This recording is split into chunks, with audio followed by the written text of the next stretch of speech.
Hello traders, good morning. গতকালের video যারা দেখেছেন তাদের একটা জিনিস ভিডিওতে মেনশন করা ছিল, সেটা হলো যদি মার্কেট গ্যাপ আপ হয় তাহলে মার্কেট গ্যাপ আপ হয়ে ওপেন যদি হয়, তারপরে ওপেন হওয়ার পর যদি আমাদের এখানে নিচে যদি হ্যামার ক্যান্ডেল তৈরি করে, তারপরে কিন্তু আমরা কি করব, মার্কেটে বাইং সাইডে যাব।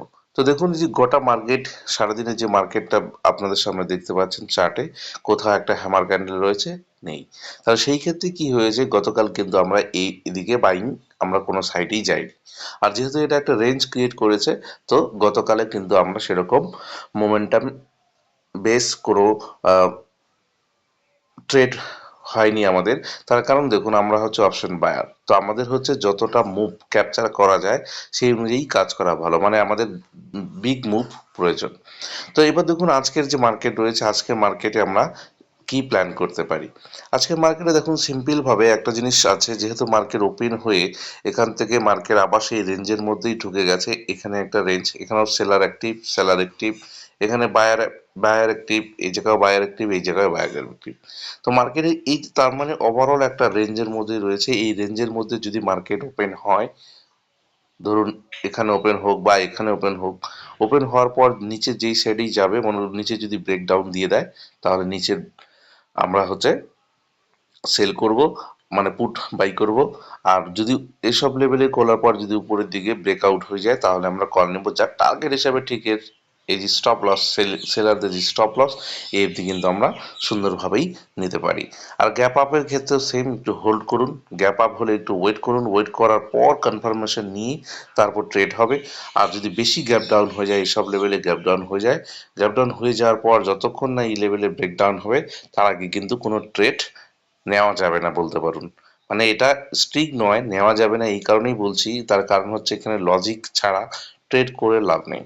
তার কারণ হচ্ছে বায়ার মানেই হচ্ছে আমাদের একটা ফ্রেশ এন্ট্রি দরকার, যেখানে মার্কেটে প্রাইস মুভমেন্ট করবে।